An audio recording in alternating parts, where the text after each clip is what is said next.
ان کے انکار کی وجہ یہ بھی ہو سکتی ہے کہ وہ اس حکومت کے ساتھ تعاون نہیں کرنا چاہتے تھے، لیکن یہ بات بھی انہوں نے کہی کہ ابھی اجتہاد ہو رہا ہے، اوروں کی بھی رائے ہے، اور بھی اجتہاد کر رہے ہیں، میں نہیں سمجھتا کہ مجھے یہ حق پہنچتا ہے کہ میرا اجتہاد جو ہے وہ قانون کا درجہ اختیار کر لے، باقی کے اجتہاد جو ہے باقی حضرات کے وہ دب کر رہ جائیں۔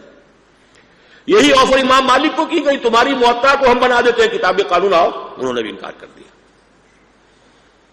لیکن یہ کہ قاضی ابو یوسف نے وہ صورتحال جو ہے اس کو تسلیم کر لیا، قبول کر لیا۔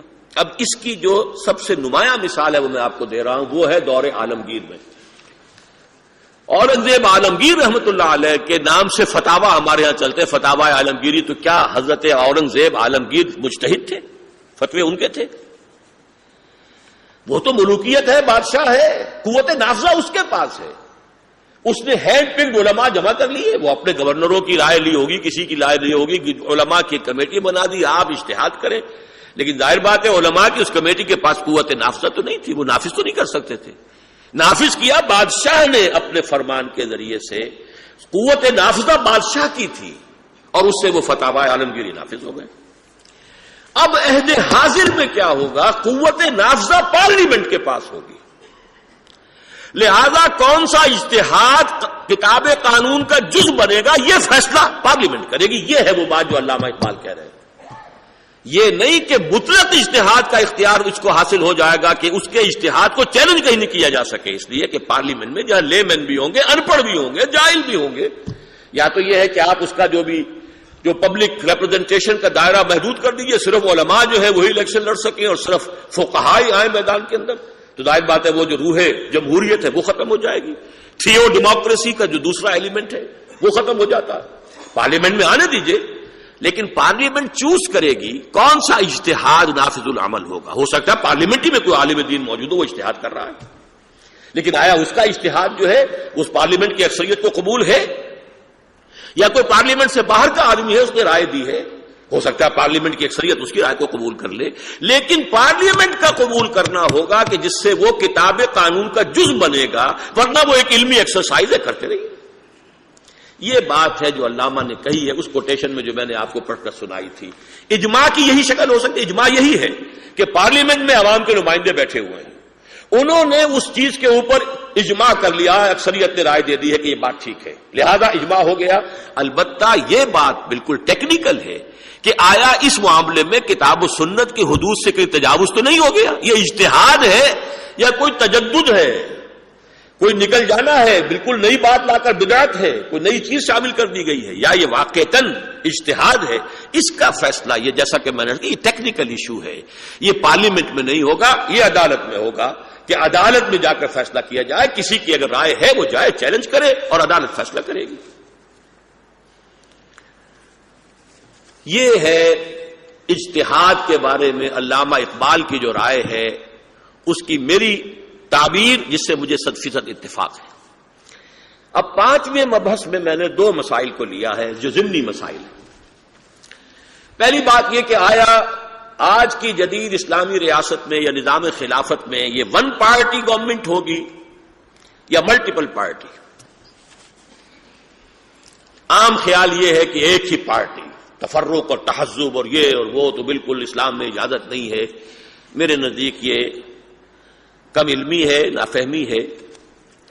جدید جو ریاست ہے اس میں پارٹیز کا ہونا ایک بہت اہم اس کا حصہ ہے، ان کے مینیفیسٹوز جو پبلک ایجوکیشن کا ذریعہ بنتے ہیں۔ آپ اپنے ہاں کے حالات پر قیاس نہ کیجیے، اصولی اعتبار سے سمجھیے۔ البتہ یہ کہ پارٹیز کے بارے میں 2-3 باتیں واضح طور پر ہونی چاہیے کہ جو آج کے جو مروجہ معاملات ہیں ان سے جو بھی ڈیویشن ہوگی اسلامی ریاست میں۔ نمبر 1 یہ کہ پارٹی مینیفیسٹوز جو ہے وہ بھی چیلنج کیے جا سکیں گے اسی بنیاد پر، ریپگننسی to the Quran and the سنہ۔ کسی پارٹی کو اپنے منشور میں کوئی ایسی شے لانے کا حق حاصل نہیں ہوگا کہ جو کتاب و سنت کے منافی ہو۔ اس کے اندر ہی ہمیں سارا کھیل کھیلنا ہے، اسی کے اندر چوائس کرنا ہے، لیجسلیشن اسی کے اندر کرنی ہے، اسی کے لیے آپ الیکشن لڑنا چاہ رہے ہیں، اسی کے لیے آگے آنا چاہتے ہیں، تو آپ کے دستور میں بھی کوئی شے ایسی نہیں ہو سکتی کہ جو کتاب و سنت کے منافی۔ نمبر 2 یہ کہ اب اگر یہ پارٹی ہے، اس کا بھی منشور ہے کتاب و سنت کی حدود کے اندر ہے، اس پارٹی کا بھی منشور ہے، اس کا بھی منشور جو ہے کتاب و سنت کی حدود. اب now go to the masses, educate them, لیجئے ان سے مینڈیٹ لیجئے. لیکن اس کے بعد پارٹی وپ جس درجے میں کہ چلتا ہے دنیا میں، اس کی ایک انتہا تو ہے جو ہمارے ہاں اب ہو گئی ہے. نواز شریف صاحب نے جو اپنے لیے فورٹیفیکیشن کی ہے، قلعہ بندی کی ہے، اس کو تو خیر رہنے دیجئے اس وقت. لیکن عام طور پر بھی میرے نزدیک اس میں ہمیں یہ ترمیم کرنی ہوگی، اگر کوئی رکن کسی پارٹی سے منتخب ہو کر آیا، اگر وہ منشور سے اب اختلاف کر رہا ہو، اس کی رائے بدل گئی ہے، ہی مسٹ ریزائن، کیونکہ پارٹی مینڈیٹ اس منشور کی بنیاد پر آیا. اگر کوئی ایشو ہے منشور سے متعلق تو اسے رائے دینی پڑے گی اسی کے حق میں، ورنہ وہ مستعفی ہو جائے. البتہ یہ کہ جس کا تعلق اس سے نہیں ہے، عام انتظامی معاملات ہے، جس کا منشور سے تعلق نہیں ہے، اس میں کوئی پارٹی وپ نہیں ہونا چاہیے. آزادی، اپنے کانشنس، اپنے ضمیر کے مطابق رائے دینی چاہیے، اس کی کھلی آزادی ہونی چاہیے. ان دو چیزوں کے ساتھ ملٹی پارٹی سسٹم آج کے ریاست کا ایک لازمی حصہ ہے، ضروری ہے. اور ڈیموکریسی، جو بھی تھیو ڈیموکریسی میں ڈیموکریسی والا ایلیمنٹ ہے، اس کا لازمی تقاضا ہے. دوسرا مسئلہ ہے اسلامی ریاست میں غیر مسلموں کا. اس میں یہ کہ اصولی بات تو میں آپ سے کہہ دینا چاہتا ہوں جو کڑوی ہے، ان پیلیٹیبل ہے، آسانی سے حلق سے نیچے نہیں اترے گی. نظام خلافت کا اصل شہری، مکمل شہری صرف مسلمان ہے. غیر مسلم بنیادی طور پر، اصولی طور پر پروٹیکٹڈ مائنورٹی ہے. مولانا مودودی نے یہاں اصطلاح استعمال کی پروٹیکٹڈ سٹیزن. میں یہاں بھی اس کے اندر چاہتا ہوں کہ ترمیم کر دوں. پروٹیکٹڈ سٹیزن کوئی شے نہیں ہوتی.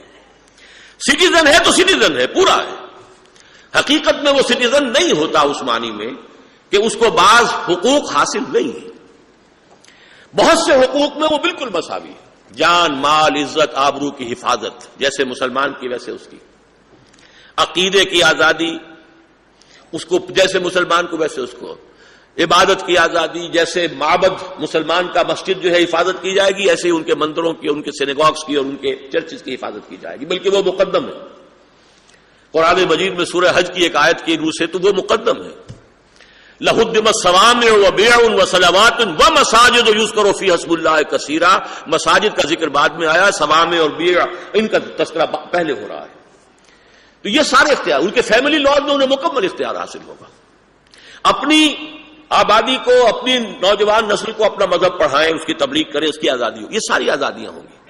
تجارت کی آزادی ہوگی، صنعت کی آزادی ہوگی. ٹیکنیکل معاملات کے اندر تمام پروفیشنز جو ہیں اس کے اندر بھی ملازمتوں کے اندر برابر آ سکیں گے. دو لیولز پر وہ نہیں آ سکتے. نمبر 1، لیجسلیٹو پروسیس میں وہ شامل نہیں ہو سکتے، اس لیے کہ لیجسلیشن کی بنیاد قرآن و سنت ہے. وہ نہ قرآن کے ماننے والے نہ سنت کے ماننے والے. اور number 2، highest level of policy making, اس میں وہ شریک نہیں کیے جا سکتے.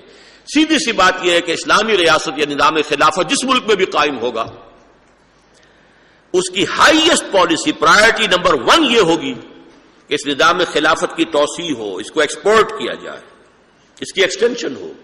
اس کو گلوبل بننا ہے، جس کی خبر دی ہے محمد رسول اللہ صلی اللہ علیہ وسلم نے.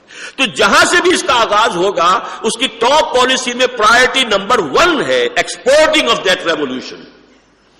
غیر مسلم ظاہر بات ہے کہ وہ اس میں آپ سبسکرائب نہیں کر سکتا، آپ کی اس رائے میں اس کی مرضی شامل نہیں ہو سکتی. ان 2 لیولز کے اوپر ان کو آپ شریک نہیں کر سکتے. اس اعتبار سے میں کہتا ہوں وہ فل سٹیزن نہیں ہے، باقی ہر اعتبار سے برابر. البتہ یہ کہ یہ تو ہے اصولی بات جو میں نے عرض کی ہے.